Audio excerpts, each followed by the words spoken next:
Hey guys, for a game that really didn't sell when it came out, National Pastime actually gets a lot of attention from a lot of different people. I've noticed that in blog posts, every time I post about it, I seem to get this upward spike in the number of views, especially the number of unique views to the blog. Same thing happens whenever I talk about it here on the channel. Now, I've sort of skipped a couple of posts, and one of these days we're going to have some sort of video and probably a post as well that sums this stuff up, because there's been a lot of stuff going on. I also haven't been writing about it probably as regularly as I should, so I'm still trying to figure out a good schedule for myself. But let's look into this a little bit. I want to take you through one of the posts that I went through. This is, again, about a month ago. It'll be interesting, though, I think, to see and to look at this, and you can see that the post hasn't actually been released at the time that I'm making this video, but whatever. We're going to talk about extra base hits for pitchers on number 66 in National Pastime. The reason why we're going to talk about this is because it should be controversial. You might think, why? Why would this be controversial? Why is it controversial they have extra base hits on 66?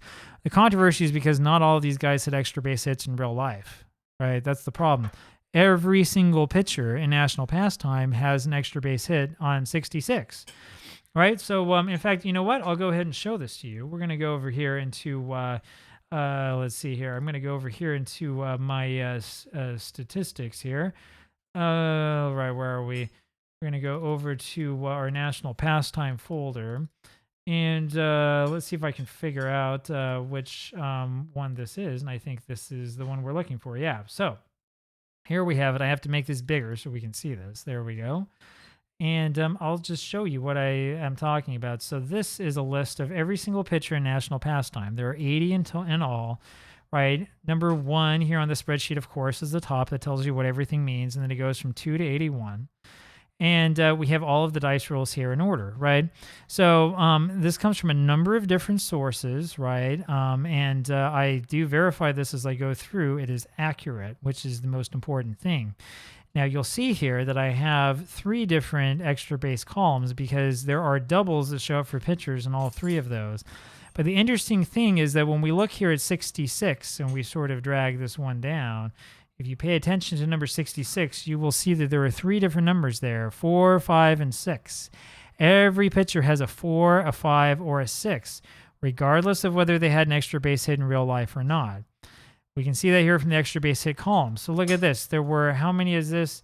There were 8 pitchers in real life in 1930 who had 0 extra base hits as batters, right? These guys had a lot of at-bats. This wasn't nothing.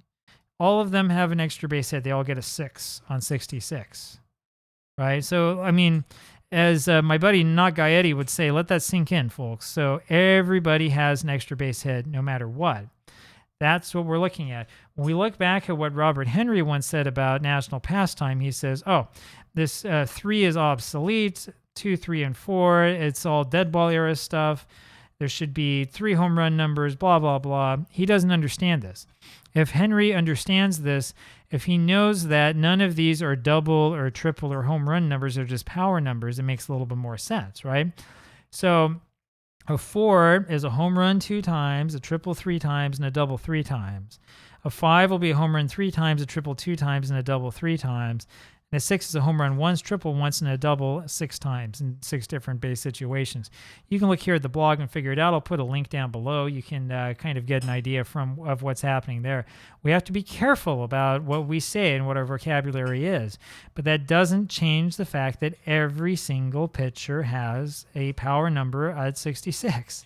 Every single one does. So we look at Pat Malone, who hit 4 home runs in real life in 1930, had no other extra base hits. He gets a 5 on 66, not a 1, right? You would think he'd get a 1 because that means it's a 100% home run chance if he rolls a 66. No, he gets a 5, which is interesting because that sometimes is a double, sometimes is a triple, and sometimes is a home run.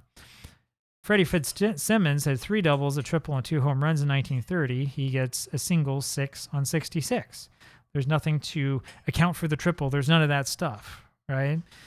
And Phil Collins is interesting. He had 6 doubles and 3 home runs. He ends up with a 6 on 66 and a 6 on 11. Now, we're not going in yet to see, is this correct or not? Are we doing the right number of extra base hits or not? We're just noting that everybody has something like this. He doesn't get a 1, he gets 2 6s. Interesting stuff. I would love to know what you guys think about this, and we'll keep this a pretty simple video. We'll just keep it there. Love to know what you guys think about it, especially those of you guys who've kind of messed around with APBA card creation. Did you know that this was the case? Have you ever thought about this? Is there some sort of like odd feeling that you have about it? Is this right? Is this wrong? What do you think? Leave me a comment down below and let me know what you think. Bye-bye.